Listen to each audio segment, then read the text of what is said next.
get you going. All right, there we go. Oh, okay. And so I was the platoon commander for the rest of my time there until I rotated back home.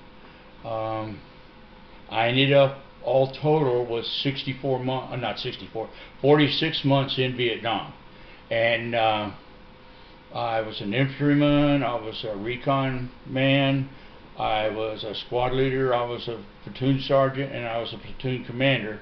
And then I made gunnery sergeant, and I was the company gunny. I was 26 years old, and I had a little bit under 8 years in the Marine Corps.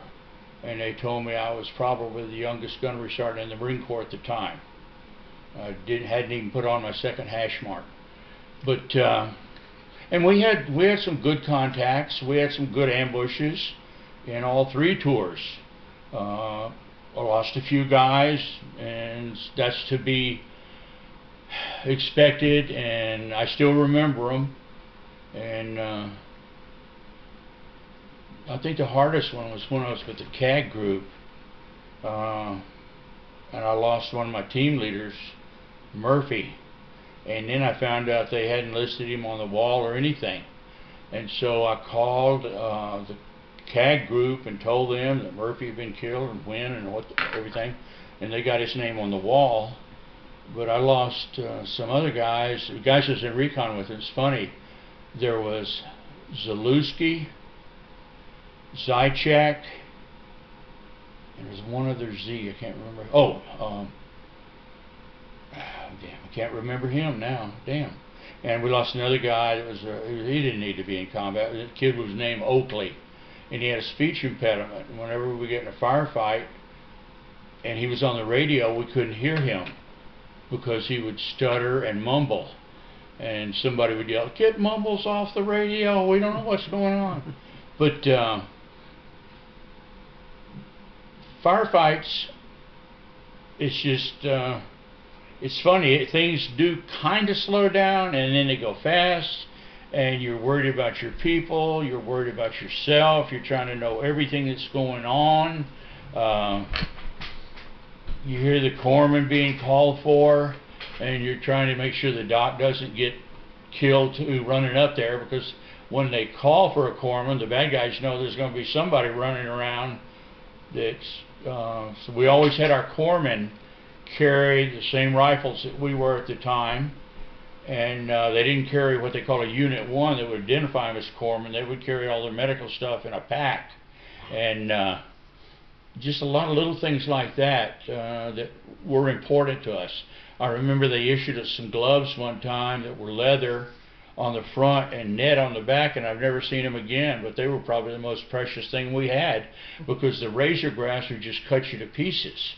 I mean, here it is 110 degrees or more, and the humidity is 100%, and it's not raining, and you have to have your sleeves rolled all the way down and buttoned all the way up, and your trousers tied down as tight as you can so the leeches don't get you, and so the elephant grass doesn't cut your arms up and your face, and that stuff can be 10, 15 feet tall.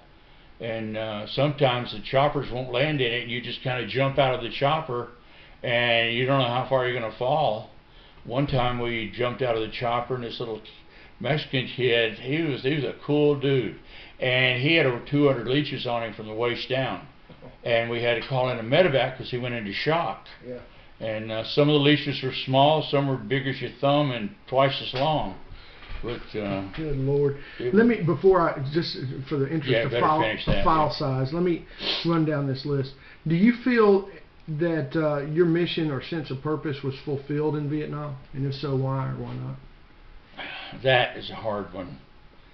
On the individual level, my mission was to go to Vietnam as ordered and do what I was told as ordered, and I don't think I really concerned myself with the politics of everything until I was on my third tour, and by then, you know, I had a couple of children, and wife and I were making plans and everything, and I was with one of my teams out, and somebody had joined us, and he said, "Did you hear? Nixon invaded Cambodia." And I said to myself, and I probably said it out loud too, I said, "Oh God, we're never going to get out of here. This is never going to be over." And So I was just, it just figured, well, we're going to be doing what we're doing until somebody decides otherwise. This is my job. I wanted to be a Marine. I wanted to be in the infantry, and this is where I belong. What would you have done differently in terms of the mission and its parameters? The mission was go here, go there, depending on your rank, how much you knew. And sometimes, even as a platoon commander, you didn't really know why you were doing what you were, other than they would say, go out into this particular grid area and patrol it and look for people doing this, people doing that, infiltrators and things like that. And at night you go out and set up ambushes. It was just like a continuing, you do the same thing all the time. You had to have 1 or 2 day acts, what they call activities, and 1 or 2 night acts. And then you had to stay in your perimeter at night too, where the company was set up. Or if you were out by yourself, which I was a whole lot, my platoon, we had to set up our own perimeter, and then we would have to send out our own ambushes, listening posts, and things like that. And I was just getting there when the M16s were not working hadn't been working fine, and they wanted to give me one of those, because staff NCOs and officers also carried, in addition to their pistols at the time, you carried a weapon, a rifle, and they wanted to give me an M16. I always had M14s, which I knew worked, and I said, oh no, I'm not taking one of those. I want an M14. They said, we don't have them anymore. So I carried a pump shotgun for that whole tour. And I eventually came up with a little short Car 15 that Special Forces gave me that I knew worked because I had seen it working. And one of the staff NCOs and Special Forces gave it to me as he was rotating. So I kept it, and the only real wrinkle was when I tried to turn it into a Marine Corps armory when I rotated out of country. It wasn't on anybody's books. But your missions, they vary. We're going to have a med cap. Well, I mean, you're going out into the village and you're going to help them, the kids get shots and cover the sores. And we just kind of were security for it. And all of our corpsmen would go out and do their thing, and we'd watch the corpsmen so they didn't get snatched or shot. And you bring along a bunch of combat correspondents for those and stuff like that. The only time, the whole time I was in Vietnam, I had a correspondent with me. His name was Stoney Merriman, and I've heard his name before.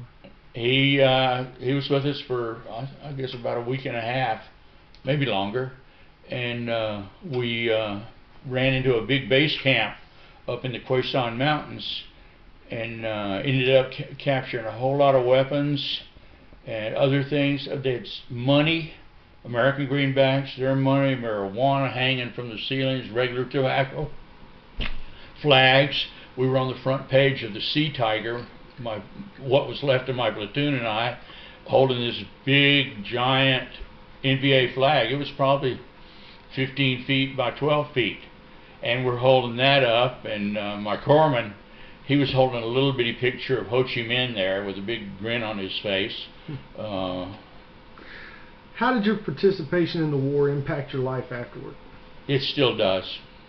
People say, when did you go to Vietnam, or when were you in Vietnam? And a lot of times I'll just say last night, because I have PTSD pretty good.